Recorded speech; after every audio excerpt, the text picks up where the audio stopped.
bienvenue sur Terre d'Asphalte. Au sommaire de ce numéro, l'essai de la Golf 7, du Ford B-Max, de la Mazda 6, de l'Opel Mokka, du Hyundai Santa Fe et du Mitsubishi Outlander. Sur deux roues, nous essaierons la Yamaha FJR 1300 et la Harley-Davidson Street Bob. Dans notre rubrique verte, nous testerons la Kia Optima hybride et l'essai Passion nous fera prendre le volant de la Maserati Gran Turismo Sport. Pour commencer, rencontre avec une icône, la Volkswagen Golf dont arrive la 7e génération. Depuis 1974, elle sème la terreur. Beaucoup l'épient pour la copier et s'approprier son aura afin de dominer le monde automobile. Tremblez, voiture, car elle revient. Volkswagen présente la nouvelle Golf de 7e génération.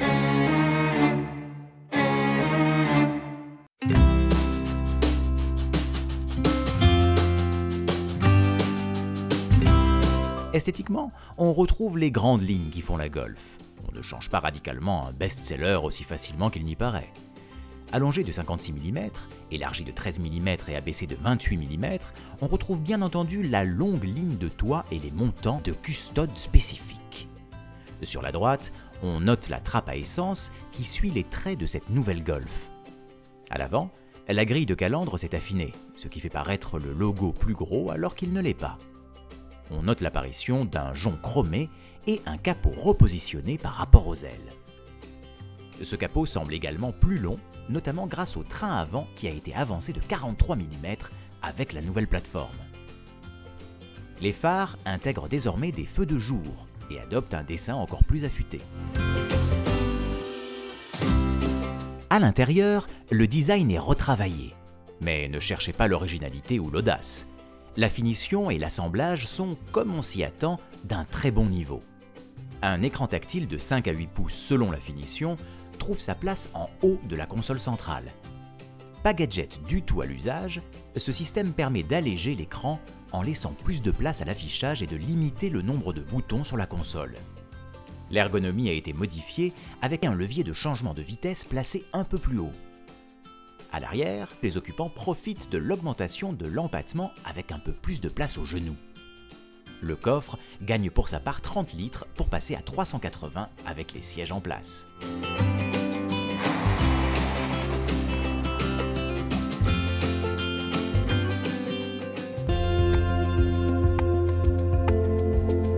À la conduite, le ressenti est très neutre.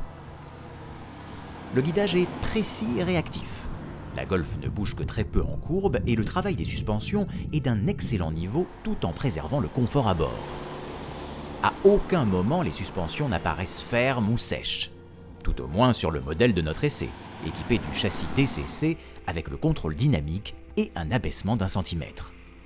La nouvelle Golf peut à la fois se satisfaire d'une conduite coolée, engagée ou même sportive, ou dans ce dernier cas, le moteur essence est nettement plus approprié, surtout lorsqu'il s'accompagne de la boîte de vitesse manuelle à 6 rapports à la sélection rapide et précise. La combinaison de ces motorisations avec le châssis dynamique est tout à fait remarquable par la sérénité et l'homogénéité ressentie au volant dans toutes les situations courantes rencontrées sur la route. Tous les moteurs sont équipés de la fonction Start and Stop de série et 5 modes de conduite sont proposés. À la façon de l'Audi A3, la nouvelle Golf s'équipe de nombreux instruments d'aide à la conduite tels le freinage multicollision, le détecteur de fatigue, la reconnaissance des panneaux, le freinage d'urgence en ville sous 30 km/h et l'alerte de franchissement de voie qui remet dans le droit chemin en agissant sur le volant. Méfiance toutefois, car si la signalisation au sol n'est pas très bonne, le système ne voit rien et ne corrige donc rien. Enfin, la Golf 7 propose un régulateur adaptatif qui ne fait malheureusement pas limiteur de vitesse. La particularité est qu'il peut relancer la voiture lorsqu'elle est à l'arrêt complet, une fonction qui permet de suivre les embouteillages sans intervention de votre part. La saga Golf est un succès commercial impressionnant, que la nouvelle Golf 7 devrait faire perdurer. Homogène, la Golf est conservatrice en étant un peu mieux que la précédente génération sur tous les plans sans révolutionner le genre pour autant. Un achat de raison jouant la carte de la sécurité sur tous les tableaux. Premier essai 2 roues de ce numéro avec la Yamaha FJR 1300.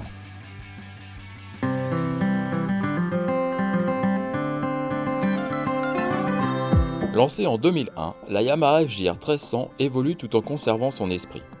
Esthétiquement, on la reconnaît avec ses optiques plus finement dessinées, ses feux de position à LED, ses clignotants intégrés au carénage, ainsi que des déflecteurs parfaitement visibles. On trouve de série les poignées chauffantes et les valises malheureusement équipées de sangles à velcro qui ne tiennent pas très bien. Sur l'amortisseur, une manette permet de passer la précharge de 1 à 2 personnes sans outil et plus simplement qu'avec une molette. La fourche s'ajuste en détente uniquement sur le fourreau droit. Pour être à l'aise au guidon avant d'attaquer un grand périple, il est possible de régler la hauteur de selle sur 2 positions et le guidon sur 3. Les gabarits de plus de 1,80 m seront toutefois pénalisés par la taille réduite du pare-brise. Le reste du corps est pour sa part bien protégé, avec un effort particulier fait au genou à l'aide des nouveaux déflecteurs intégrés au carénage. Il se règle sur 2 positions manuellement et sans outil. Il faudra cependant descendre de la moto pour faire la manipulation et ces éléments ne sont pas protégés d'éventuels voleurs. Le régulateur de vitesse se commande au guidon gauche et permet de couper les gaz sans qu'ils se désenclenchent. Hérité de la Super Ténéré, l'anti-patinage déconnectable fait désormais son apparition sur la GT japonaise. Pour gérer tout ceci, Yamaha offre à sa FJR un nouveau tableau de bord, avec une commande au guidon gauche inédite, un guidon gauche qui est du coup assez chargé, alors que le droit n'a que la sélection du mode Touring et Sport. L'équipement de la FJR 2013 s'est nettement enrichi, avec l'anti-patinage, le régulateur de vitesse et les 2 modes de conduite disponibles. En revanche, on ne retrouve pas d'équipement souvent disponible chez la concurrence, comme le chauffage de la selle ou un combiné radio MP3 pour rouler en musique.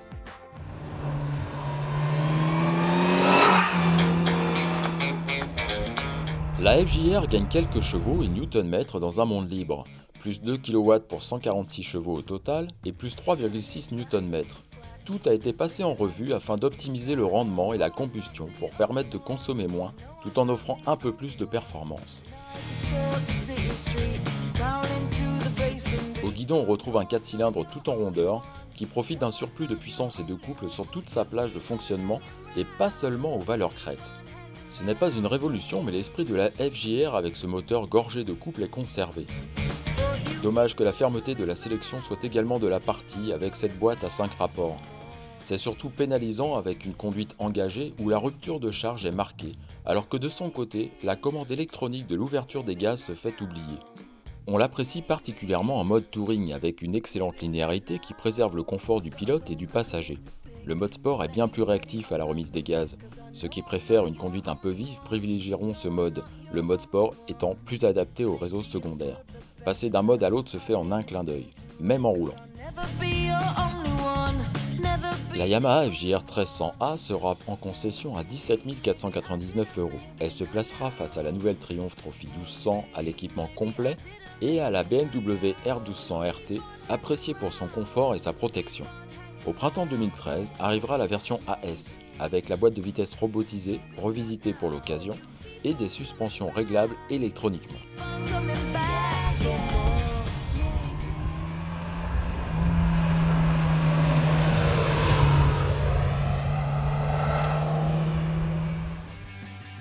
Montons dans le monospace sans montant central avec la découverte du Ford B-Max. Après l'Opel Meriva et ses portes antagonistes, c'est au tour de Ford d'offrir un accès facilité à bord de son véhicule. Le B-Max propose en série ce que les concept cars promettent depuis des années, une absence de montant central, celui-ci étant intégré aux portes.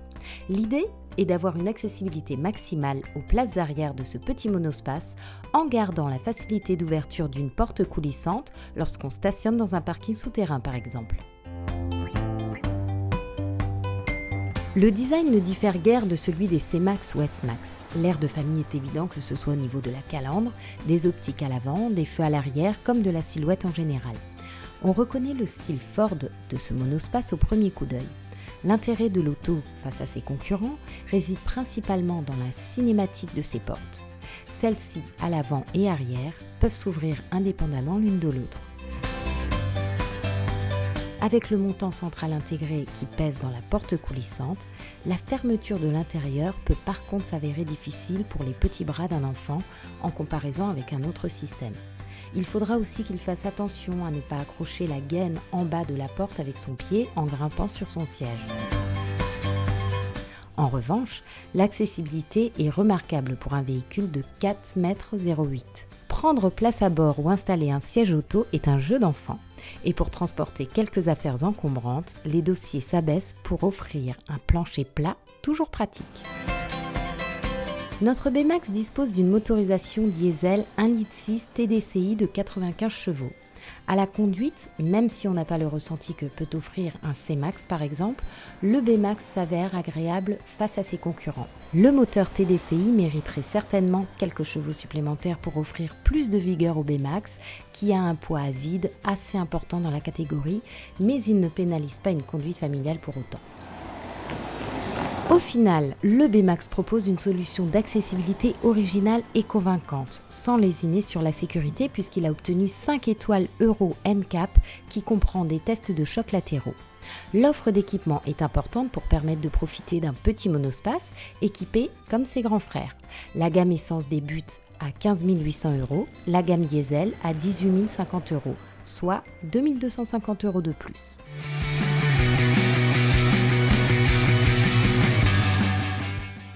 À l'essai, la grande berline Mazda se renouvelle avec de belles ambitions.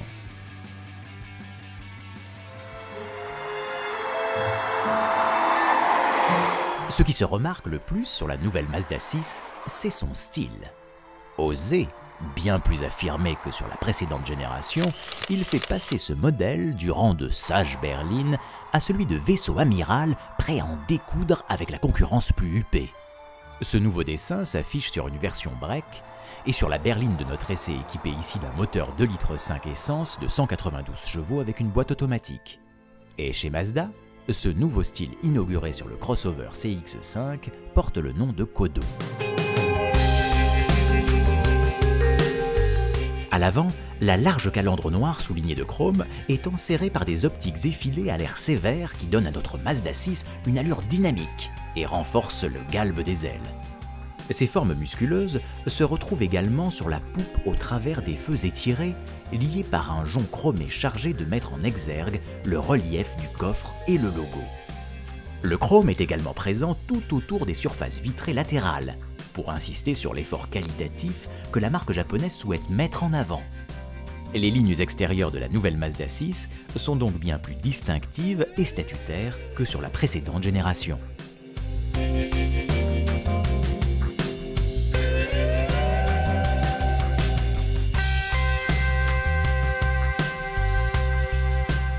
L'intérieur connaît également son lot d'évolution. Au cœur du tableau de bord, un cadran accueille un afficheur qui donne accès aux principales informations et au contrôle du multimédia. La plupart des fonctions se commandent depuis le volant ou sur cette finition par la molette juste devant la coudoir centrale. Le confort de l'assise et l'espace à bord sont au rendez-vous, à l'avant comme à l'arrière. Si la présentation est soignée et que les assemblages ne souffrent d'aucune critique, on pourra regretter des matériaux bons mais ordinaires. De ce point de vue, l'auto ne se frotte pas aux références germaniques, alors que sa prestance l'y pousserait naturellement.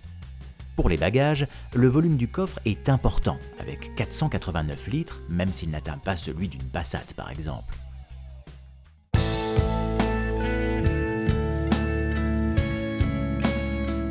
Lorsque l'on prend le volant pour la première fois, on est frappé par l'encombrement de l'auto qui semble être un paquebot sur roues. Cependant, après quelques kilomètres, on apprécie la direction légère et le châssis parfaitement sain. Malgré son gabarit, la Mazda 6 se prend facilement en main. Les suspensions sont cependant un peu sèches et l'on prend plus de plaisir à conduire sur de longues distances via le réseau d'autoroutes que de s'aventurer sur des routes au goudron déjà entamées. La nouvelle Mazda 6 adopte les technologies Skyactiv, qui consistent pour une part à réduire le poids du châssis et de la structure tout en augmentant leur rigidité et leur résistance. Mazda a utilisé les mêmes techniques que sur son crossover CX-5 pour alléger sa berline. Cette réduction de poids s'obtient notamment par une plus grande utilisation d'acier à très haute résistance qui permet de supprimer certaines parties de la structure et d'en alléger d'autres.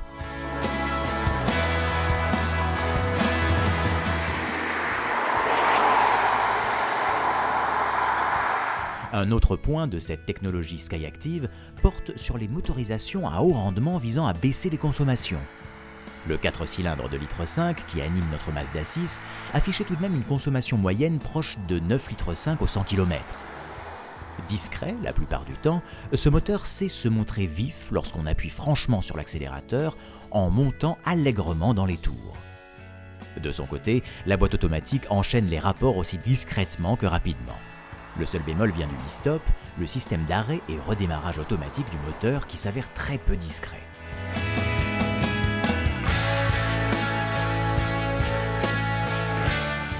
Elle a bien de l'allure, cette Mazda 6, et elle s'avérera un bon choix pour qui roule souvent et longtemps. Il faudra juste éviter d'avoir une obsession particulière pour la dernière plastique moussée à la mode. Et astuce sympa, si vous préférez le break pour plus de place, celui-ci est au même tarif que la berline. Mais alors, pourquoi s'en priver? La Fisker Karma était une nouveauté du mondial de l'auto. Rencontre exclusive avec les créateurs de ce véhicule. La Fisker Karma a été créée l'année 2007 en Californie. Notre siège et nos développements sont installés là-bas. La Fisker est équipée d'une motorisation très innovante. Nous avons un important système de batterie qui permet à lui seul de propulser la voiture. En complément, nous avons un moteur à essence qui agit comme un prolongateur d'autonomie. Ainsi, dès que la voiture n'a plus de batterie, le moteur essence se met en marche automatiquement. À l'arrière, nous avons deux modules électriques combinant une puissance de 403 chevaux qui offrent une forte accélération, et le prolongateur d'autonomie permettra d'atteindre 200 km/h en mode essence, que nous appelons le mode sport, et 155 km/h en mode électrique. L'autonomie en mode électrique est de 80 km et en mode essence de 400 km, soit une autonomie totale de 480 km. La Fisker Karma a plusieurs choses qu'aucune autre au monde ne possède. D'abord, vous pouvez manuellement choisir sur le volant entre les modes électrique ou essence, avec un simple bouton. Choisir de rouler électrique pendant 80 km sans utiliser d'essence. Mais vous pouvez changer et décider de passer en mode sport. Dans ce cas, le moteur joue le rôle de générateur et garde les batteries chargées à au moins 50%.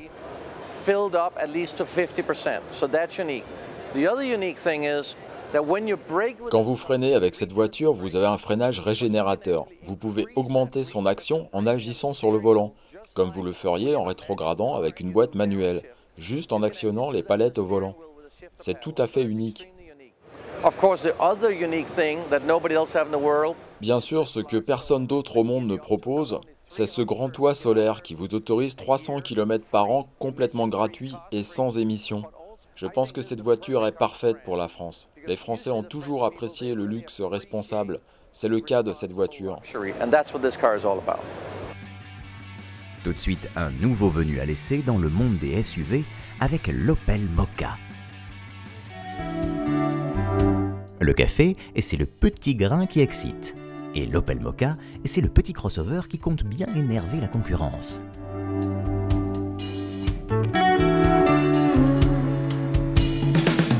Disponible en transmission 2 ou 4 roues motrices, sa cible désignée est le Nissan Juke, à moins que ce ne soit le Qashqai, son volume étant entre les deux.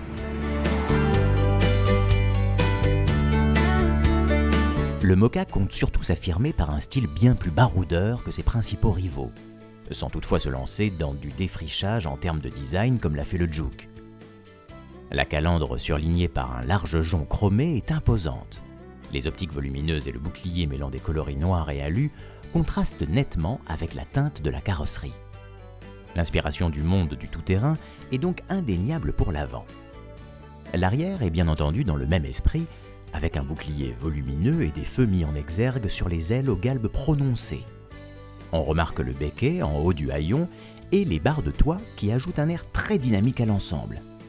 En tout cas, il attise clairement la curiosité de nombreux passants.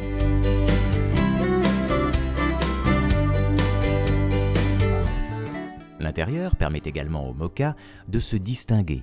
L'effort s'est porté sur les différents matériaux et coloris utilisés pour décrire une ambiance assez chaleureuse.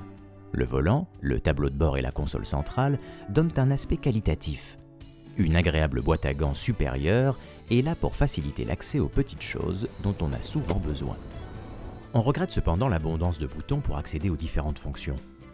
Par exemple, pour utiliser le GPS, pas moins de 3 boutons mentionnent le mot nav. Si on ajoute à ceci la double molette concentrique, l'ensemble n'est pas forcément très simple à manipuler. Quoi qu'il en soit, en termes de style, on est loin de la fameuse austérité germanique.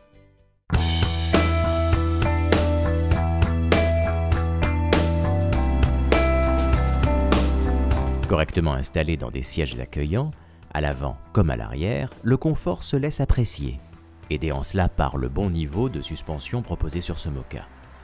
L'autre point remarquable sur l'offensive que porte Opel sur le segment est l'équipement. En plus du porte-vélo FlexFix en option qui vient se dissimuler dans le pare-choc arrière, le Moka apporte dans sa besace de nombreux équipements qu'on ne trouve généralement pas dans cette catégorie, que ce soit pour la sécurité ou l'agrément au quotidien. On dispose ainsi d'un régulateur de vitesse accompagné d'un limiteur, d'une fonction anti-recul pour faciliter les démarrages en côte ou encore de l'alerte de franchissement de voie. Des éléments plus rares sont présents, parmi lesquels on retient l'alerte de collision avec un pictogramme au tableau de bord changeant de couleur lorsque les distances de sécurité ne sont pas respectées, ou encore un contrôle de descente automatique comme sur un véritable 4x4.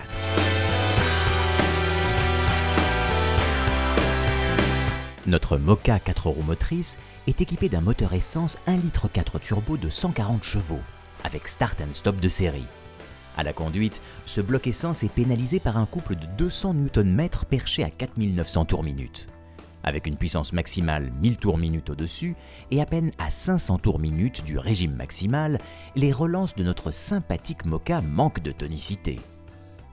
En revanche, son comportement et son agrément de conduite sont d'un très bon niveau. Avec un faible roulis et un amortissement très réussi, ce crossover se montre à l'aise sur tous les terrains, en ville comme sur le réseau secondaire. Les plages détrempées du nord de l'Allemagne ont également été notre terrain de jeu, sans aucune difficulté pour s'y déplacer.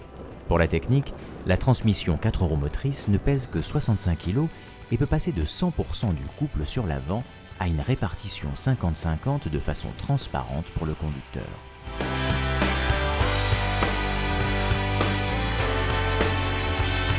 Incontestablement, l'Opel Moka est bien né. Il se présente comme un sérieux challenger dans la catégorie, avec ses nombreux atouts et un design plaisant. Notre Moka Essence 4 roues motrices débute à 23 190 €. La gamme diesel, avec l'unique moteur 1,7 litre CDTI de 130 chevaux, débute à 22 149 € en 2 roues motrices et à 25 240 € en 4 roues motrices. Dans quelques instants, la suite de votre émission avec l'essai de la Kia Optima hybride, du Hyundai Santa Fe, du Mitsubishi Outlander, de la Harley-Davidson Street Bob, de la Maserati Gran Turismo Sport.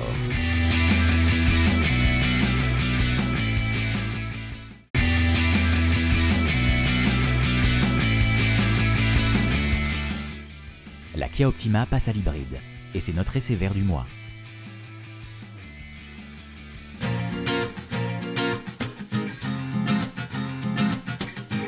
Kia se lance sur le créneau des énergies alternatives avec une première voiture hybride. Et c'est avec l'Optima, modèle haut de gamme de la marque, que ce cap est franchi.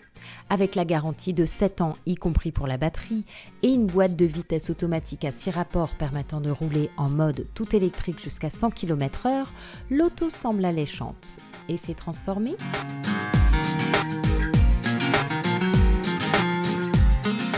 Le dessin tout en longueur de cette berline familiale est complété à l'avant par une grille de calandre noire qui cache les volets actifs, un contour de calandre chromé, des projecteurs anti-brouillard, des phares au xénon et des feux diurnes à LED dans un bouclier sport.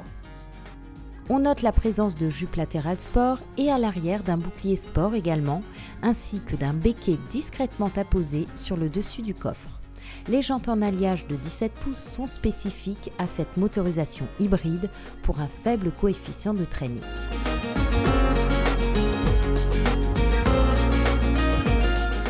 À À l'intérieur, le confort est de mise avec de la place à l'avant et à l'arrière pour les grands.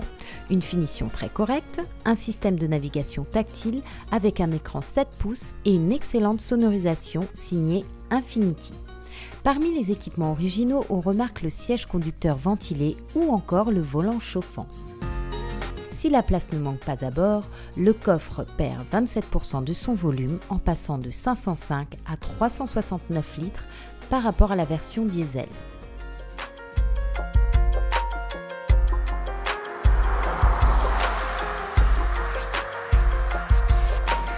L'hybridation choisie par Kia est une technologie parallèle, c'est-à-dire que le moteur essence 4 cylindres de 2 litres et 140 chevaux et le moteur électrique de 40 chevaux peuvent fonctionner indépendamment l'un de l'autre ou conjointement. Dans ce cas, la puissance combinée est de 190 chevaux et le couple de 385 Nm. Comme sur toutes les hybrides, le moteur électrique fait également office de générateur sur certaines phases de conduite pour recharger les batteries lithium-ion polymère. À l'usage, on démarre systématiquement en mode électrique et ce mode sera le plus souvent enclenché en ville, mais aussi lorsqu'on relève le pied ou lorsqu'on est à une allure stabilisée sur un grand axe par exemple. Comme on s'y habitue sur ces véhicules, le silence règne à bord, d'autant que l'isolation phonique générale est de bonne qualité. Lorsque le rythme augmente, le moteur essence prend le relais et peut être soutenu par le moteur électrique pour offrir plus de couple et de puissance tout en consommant moins. Pour de franches accélérations, cet hybride est capable d'abattre le 0 à 100 km/h en 9,4 secondes sans avoir à entendre les hurlements du binôme moteur et CVT récurrents chez la concurrence. La conduite de cet Optima hybride offre un excellent compromis entre dynamisme et confort tel qu'on l'attend d'une berline routière. Seule ombre au tableau, on ne peut pas forcer le mode électrique le temps de traverser une zone réservée.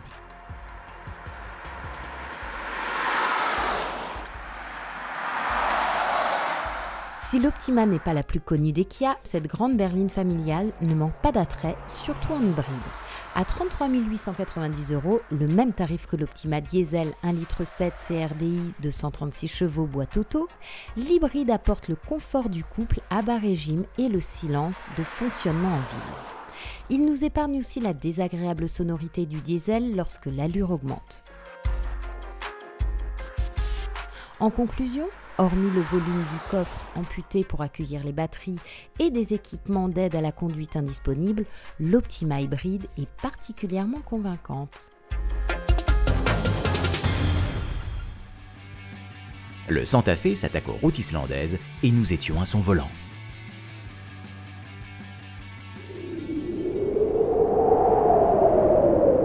Alors nous sommes aujourd'hui en Islande pour prendre le volant de ce nouveau SUV, le Hyundai Santa Fe, sous une météo pour le moins exécrable et dans des conditions vraiment extrêmes.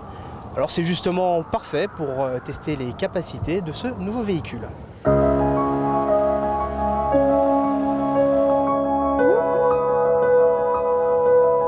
Au pays des geysers, des torrents, des volcans au nom imprononçable et des elfes, nous avons effectivement affronté avec le Santa Fe vent violent et pluie permanente. Mais au final, tous ces éléments rendent un bel hommage au véhicule et à son design. Le design du Santa Fe est un design exclusif et unique que nous appelons Storm Edge Design, qui est inspiré par les forces d'une tempête, avant tempête, pendant tempête et après tempête. Donc ça a été l'inspiration des designers. La nouvelle génération de Hyundai bénéficie d'un dessin bien plus avenant que par le passé. Et le Santa Fe ne fait pas exception. De gros SUV au design somme toute classique, il devient un véhicule plus statutaire. La calandre hexagonale reprend les codes de la marque, mais dans une version dopée aux hormones. Les phares sont plus saillants, affûtés, et donnent un look mi-agressif, mi-dynamique à l'auto. Le Santa Fe semble ne plus vouloir se contenter d'être un colosse des villes, mais bien exprimer sa capacité à être un baroudeur prêt à en découdre avec les chemins escarpés.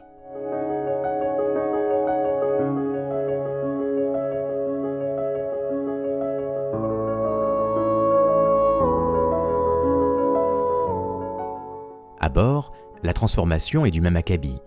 Le design gagne en modernité et se veut chaleureux. La marque coréenne se renouvelle ici avec un certain brio. Certes, on sent l'envie d'attaquer des concurrents premium sans en atteindre leur degré de finition. Mais dans l'ensemble, on est bien à bord. Et parcourir de longues distances se fera avec optimisme. Il est d'ailleurs temps de prendre la route.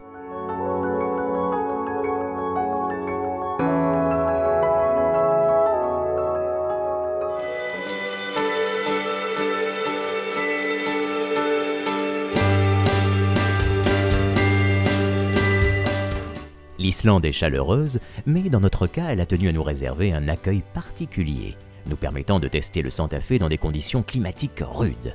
Un exercice duquel l'auto se tire avec les honneurs. Ce Santa Fe, c'est un SUV plutôt typé haut de gamme, donc conçu pour la route. Et dans ces conditions, il prend très peu de roulis. Alors maintenant, ces garde-sols permettent justement d'aller sur les pistes, qui sont nombreuses ici, et d'évoluer à des vitesses plutôt confortables et en toute sécurité. Malgré un vent à décorner les bœufs, le Santa Fe garde le cap sans effort. Le compromis confort-dynamisme privilégie la route, autorisant aussi les écarts sur les pistes, mais guère plus. Sous le capot, nous disposons d'une motorisation diesel de 197 chevaux ne manquant pas de couple. Il suffit pour toutes les situations de conduite, bien qu'en retrait sur cette gamme de puissance dans le segment. De plus, il est presque ami de la nature. La valeur de CO2 a en effet été bien abaissée par rapport à la génération précédente et affiche désormais 147 grammes par kilomètre, faisant de lui un bon élève de la catégorie. Par contre, si Hyundai sonne encore pour vous comme véhicule bon marché, le nouveau Santa Fe risque de vous surprendre. Le modèle de base se négocie à 35 900 € en 2 roues motrices et le 4 roues motrices est à partir de 39 400 € jusqu'à 46 800 € en haut de gamme. Il faut dire que Hyundai ambitionne d'attaquer le marché des SUV premium type Audi Q5. Cela nécessite une montée en gamme et donc des prix à la hausse. Mais à équipement équivalent, le Hyundai reste nettement moins cher que ses concurrents avec une image restant à forger.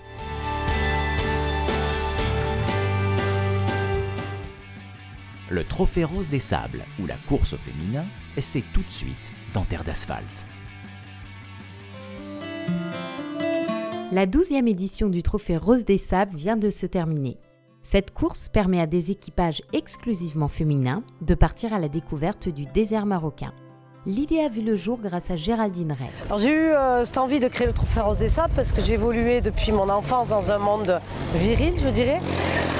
J'ai assisté à beaucoup de Paris-Dakar que Jean-Jacques effectuait. Donc j'ai eu envie de prouver que ces femmes pouvaient faire pareil, si ce n'est mieux. Au-delà de la course, ce rallye permet de découvrir un pays, ses habitants et ses paysages. C'est aussi une belle occasion de s'entraider. Car les galères ne sont pas rares et entente et bonne humeur seront les principaux outils pour sortir de toutes les situations.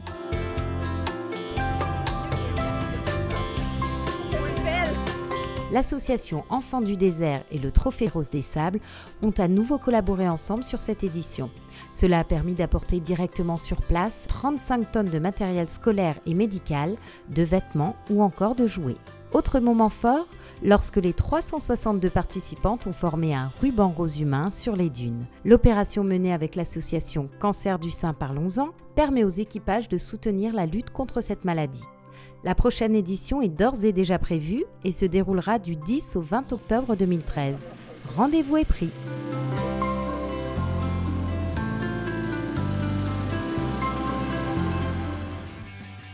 Retour sur 2 roues avec l'étincelante Harley-Davidson Street Bob.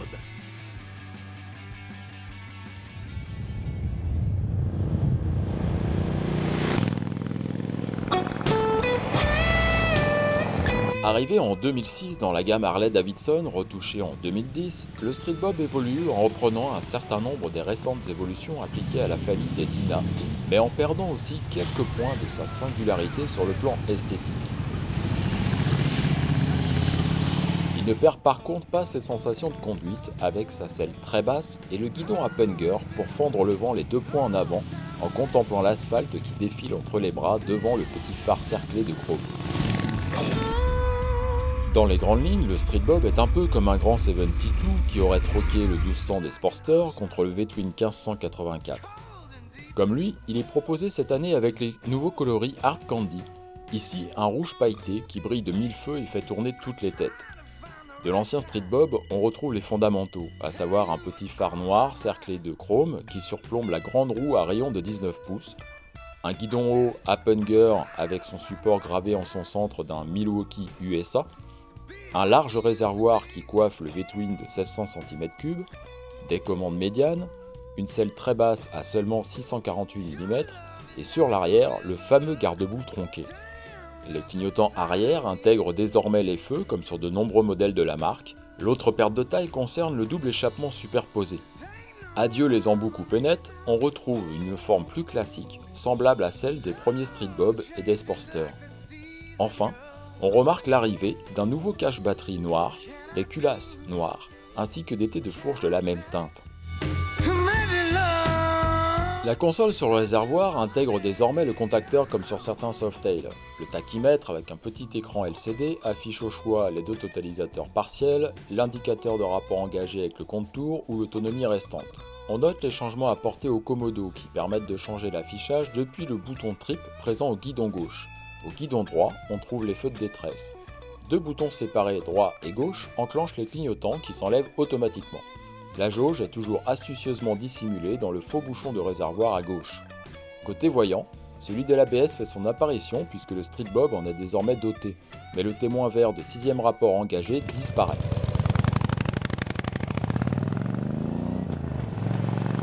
Si le V-twin 103 cube-inch s'étend peu à peu à la production de la firme américaine, notre Street Bob fait de la résistance en conservant le moteur 96 cube-inch associé à une boîte de vitesse à 6 rapports, le 6e étant surmultiplié. À la conduite, on retrouve les ingrédients qui rendent cette machine si caractéristique. La selle très basse et les commandes médianes font qu'on est assis comme sur une chaise basse. Inversement, le guidon haut oblige à conduire les poings face au vent, environ à la hauteur des épaules. Ainsi installé, l'accent est mis sur la balade bucolique ou citadine selon les envies, car étonnamment, avec son centre de gravité très bas, la maniabilité est excellente malgré le manque de force sur l'avant. Celui-ci paraît très léger, même lorsqu'on est au guidon. Les mouvements d'avant en arrière du Happenger sur les forts freinages sont nettement estompés, et le guidage a gagné en précision. Sans doute que les modifications apportées à la liaison entre l'été et le guidon y sont pour beaucoup. La fourche est toujours souple et les amortisseurs un peu raides dès que le rythme augmente.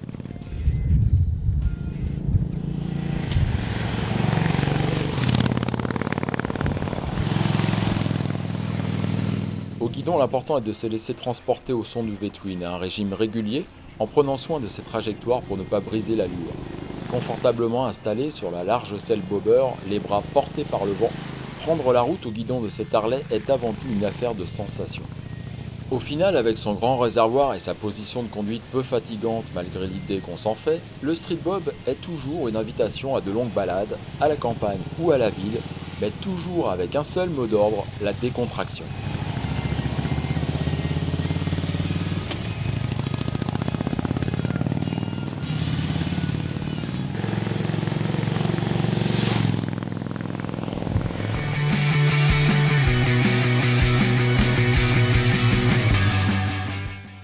Et en avant-première, découvrons la 208 GTI.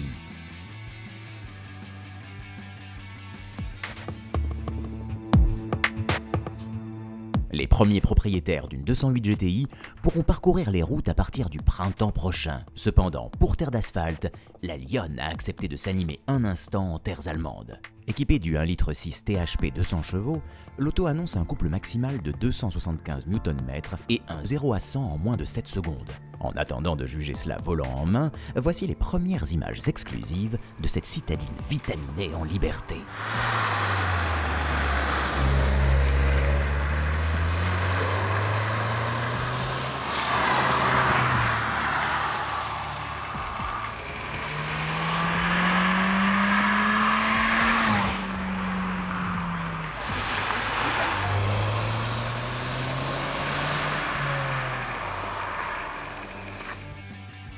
L'Outlander revient dans une nouvelle version, tout de suite à l'essai.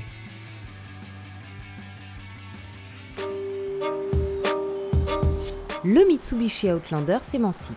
Autrefois cousin des Citroën C-Crosser et Peugeot 4007, ce 4x4 évolue pour passer uniquement sous blason japonais.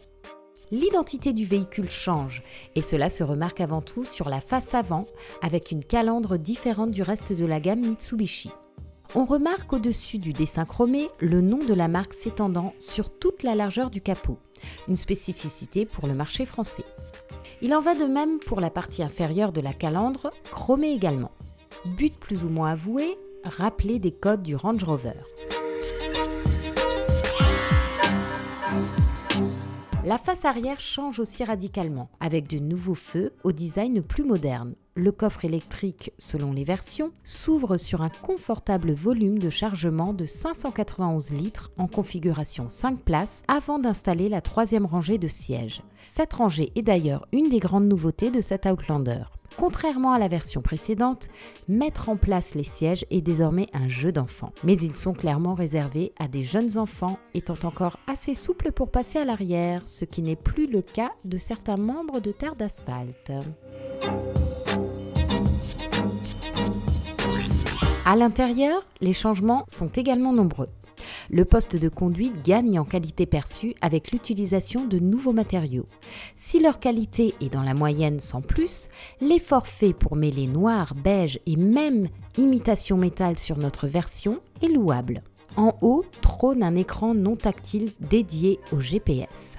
Devant la coudoir, un bouton modifie la gestion des 4 roues motrices Eco ou Lock. En termes d'espace à bord, la modularité a été entièrement revue et on gagne 30 cm en longueur intérieure. Extérieurement, l'auto ne gagne pourtant que 1 cm. Les passagers arrière et avant ont donc l'espace nécessaire pour voyager en prenant leurs aises. 4x4 de son état, le Outlander a les capacités nécessaires pour s'attaquer à des pistes tout chemin. Mais la nouveauté pour 2013, c'est aussi la possibilité d'opter pour une version 2 roues motrices si seul son côté familial vous tente. Dominant bien la route, le Outlander met en sécurité. On lui reprochera un roulis un peu excessif lorsqu'on attaque des grandes courbes trop rapidement. Cela est sans danger, mais des concurrents maîtrisent mieux ce domaine. Sur le réseau routier, le Mitsubishi filtre bien les inégalités de la route. Ses suspensions sont un peu fermes, mais sans nuisance niveau confort. Les réglages du châssis permettent d'avaler les kilomètres. Une meilleure insonorisation serait cependant bienvenue, le diesel se faisant entendre de trop dans l'habitacle. Avec son stop and start discret et efficace, ses 4,8 litres de moyenne en version 2 roues motrices et son aménagement intérieur, ce Outlander fera vite oublier la génération précédente et propose un bon compromis familial à partir de 27 600 €.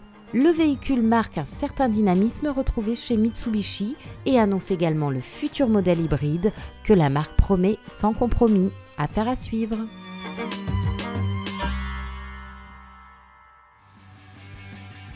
Et c'est passion maintenant avec la Maserati Gran Turismo Sport.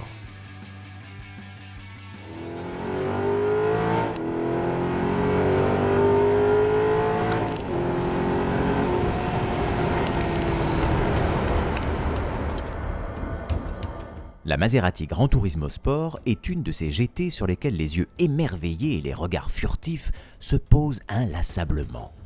Si la robe de la remplaçante de la Gran Turismo S pour 2013 séduit les esthètes, les chiffres taquinent de leur côté les passionnés de noble mécanique. 8 cylindres, 4,7 litres de cylindrée, 460 chevaux, un 0 à 100 km/h abattu en 4 secondes 7 et une vitesse maximale de 300 km/h sur circuit. Ce sont bien sûr ces lignes qui font tourner les têtes. Les traits sont marqués à l'avant et autour de la large calandre ovale avec le célèbre trident, on note les entrées d'air qui s'étirent pour le refroidissement des freins. Les optiques conservent les traits d'origine datant de 2007 lorsqu'elle fut présentée au Salon de Genève. Mais des LED font leur apparition. Les jantes noires de 20 pouces laissent apparaître les étriers monoblocs bleus à 6 pistons à l'avant et 4 à l'arrière, assortis à la teinte bleu sophisticato de la carrosserie. Les disques ventilés sont d'aluminium et de fonte pour un bon compromis entre performance et légèreté. À l'arrière, les feux sont légèrement revus. Enfin, de nombreux éléments en carbone sont présents. Becquet, poignée de porte ou encore coque des rétroviseurs. Un matériau que l'on retrouve abondamment à l'intérieur pour accompagner le cuir sur les contreportes, la planche de bord ou encore la console centrale surmontée d'une élégante horloge à aiguille. Sans oublier le volant à la parfaite ergonomie et les palettes de commande de la boîte immanquable du bout du doigt.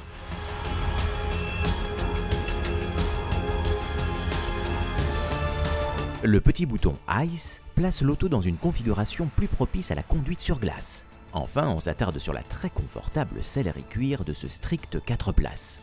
L'espace est très correct à l'arrière une fois qu'on y est entré, et le confort irréprochable. Ce qu'il reste lorsqu'on prend le volant de cette Maserati, ce ne sont pas des détails mais une ambiance générale qui font que la route semble bien différente. Alors musique, maestro.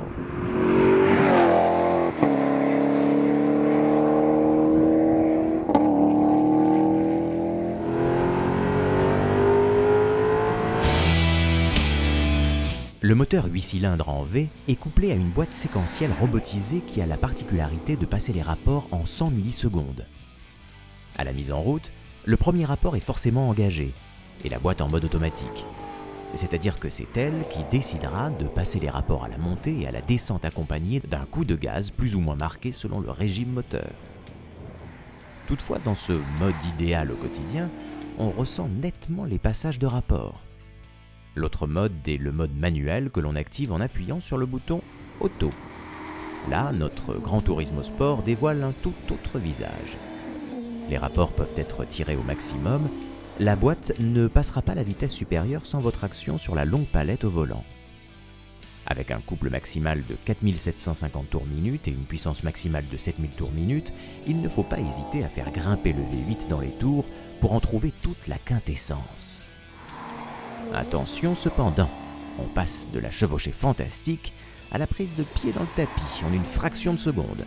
Alors pour ne pas manquer l'instant, on peut afficher au centre du tableau de bord le rapport engagé et surtout l'indicateur de compte tours. De vert à rouge, il passe un court instant par le orange qu'on perçoit parfaitement au volant tout en gardant les yeux sur la route.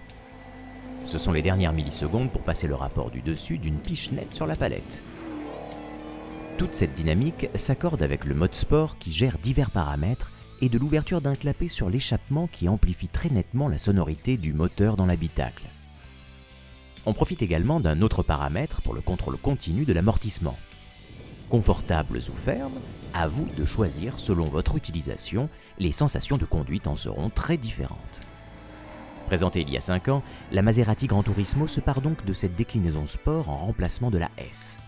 Son aura et le coloris bleu de ses lignes ne risquent pas de vous faire passer inaperçu, d'autant que la sonorité ravira les amateurs de V8. La fameuse boîte séquentielle se montre particulièrement rapide au changement de rapport, surtout lorsqu'on n'hésite pas à aller titiller la zone rouge non loin de la puissance maximale. Pour des considérations plus terre-à-terre, la consommation moyenne se stabilise entre 23 et 25 litres au 100, avec une conduite variée, et le tarif de la gamme Gran Turismo débute à 114 280 € avec le moteur de 405 chevaux.